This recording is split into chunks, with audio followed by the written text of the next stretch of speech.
It is said that a wise person learns from his mistakes. A wiser one learns from others' mistakes. But the wisest person of all learns from others' successes. What better way is there than to learn from those who have lived longer than us? Old age reveals the true impact of our life choices. The last 6 years of my career were spent almost exclusively with the elderly. I also get to interact with their families, caregivers, and sometimes even their friends and neighbors when I do home health PT. I've seen aging up close and personal in many different forms. The best thing about my job is having the opportunity to hear their stories and learn from their successes and failures. The lessons I've learned have been transformative. They've shaped my outlook on what truly matters in life. I've discovered them through my patients' advice, my reflections on their experiences, and witnessing the impact of their choices. Your health is your foundation.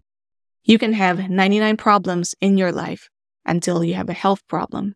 Then you only have one problem. Prioritize your well-being because in the end, it's not just one of your problems. It's the cornerstone of your ability to face all others. Since this is my profession, of course, I have to talk about health. I've seen it firsthand. Patients who let a simple low back pain go untreated and it got worse to the point they needed surgery. Patients who were told by their doctors decades ago that they have high blood pressure or their labs shown signs of high blood sugar, but they didn't do anything about it aside from just taking medication. They kept doing the things that caused it in the first place. They ended up with chronic diseases years later. About 3 years ago, I discovered I had high LDL or bad cholesterol. Knowing that high cholesterol and heart disease run in my family, I made a proactive choice to change my diet before things got worse, and it worked. I know it's difficult to build and maintain healthy habits like a good diet and exercise. Most of us live in an environment that is designed for us to fail in this aspect, but at the very least, don't partake in harmful substances like smoking or drinking alcohol. Find a healthy alternative. If you struggle with quitting them, ask for professional help. Some objections I hear from people my age is make mistakes, enjoy life, you only live once, we are free to make our choices. It's my body, I'm not hurting anyone. But the thing is, your health is not just about you. Watching people's health decline is heartbreaking, but even more so for families, the emotional toll on loved ones. We often overlook that.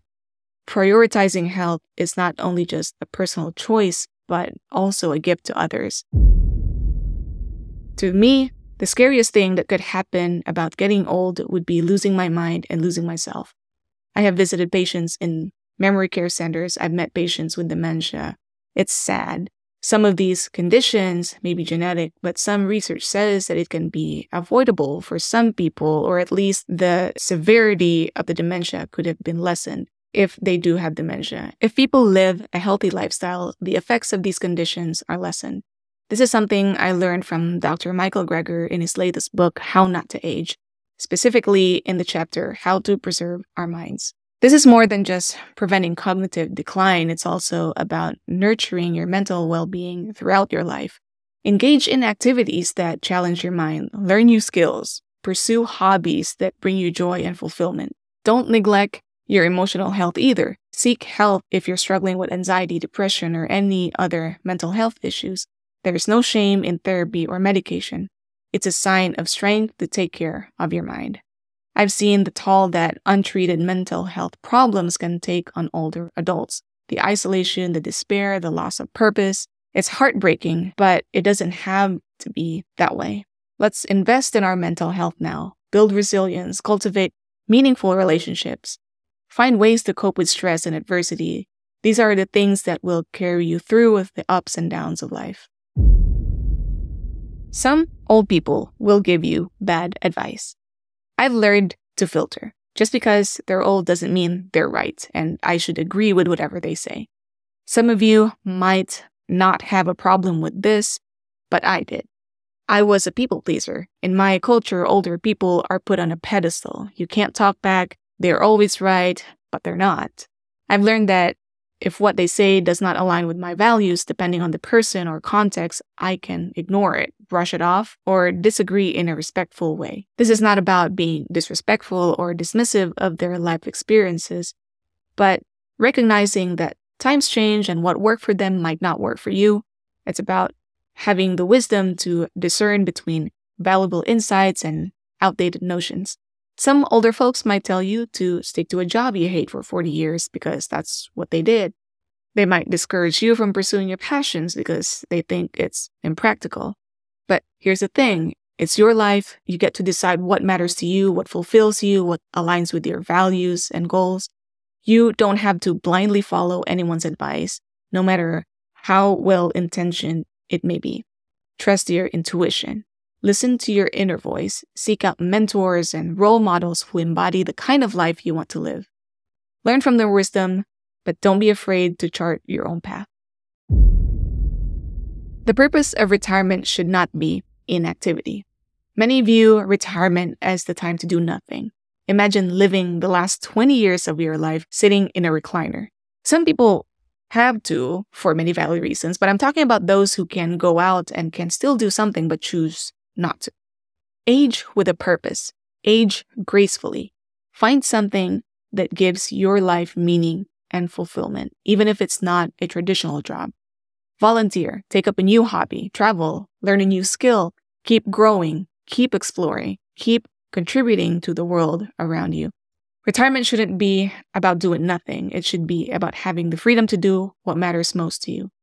It's a chance to focus on the things you never had time for when you were working. It's an opportunity to give back, to share your wisdom, to leave a legacy. So don't buy into the idea that retirement is all about leisure and relaxation. Sure, take time to rest and recharge, but don't let that be all there is. Find ways to stay engaged, to keep learning, to keep growing. Prioritizing work over everything else leads to regrets. I've seen this too. People who put their careers above all else only to reach the end of their lives and realize they missed out on so much. They didn't take the time to nurture their relationships. They didn't pursue their passions. They didn't take care of their health.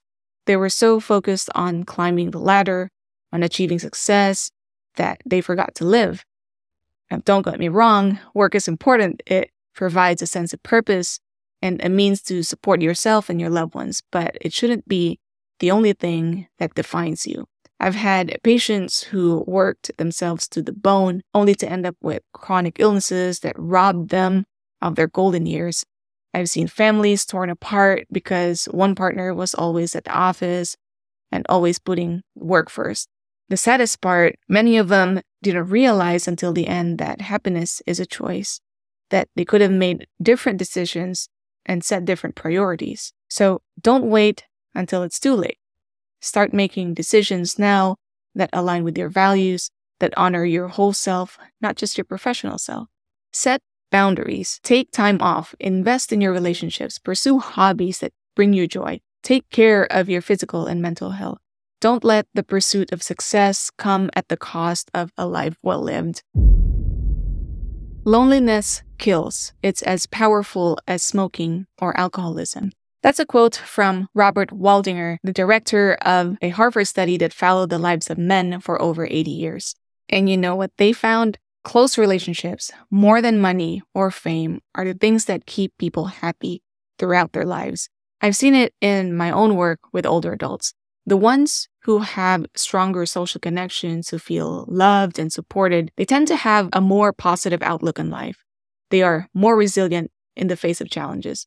Those who are isolated, who have pushed people away or let relationships fall by the wayside, they struggle. And according to research, they are the ones that are more prone to depression, to health problems, to a sense of despair. And I'm not just talking about having a romantic partner, though that can certainly be a source of joy and companionship. But I'm talking about cultivating a network of people around you who care about you. Friends, family, community. Nurture those relationships. Make time for the people who matter to you. Be present, be attentive, be supportive. Don't let petty grievances or pride get in the way of connection. Humans are social creatures. We thrive on connection, on belonging, on love. Don't neglect that fundamental human need in pursuit of other goals. At the end of your life, you won't regret the things you did. you'll most likely regret the things you didn't do, the people you didn't cherish, the love you didn't express. So start now, build a life rich in relationships, and watch how it transforms everything else.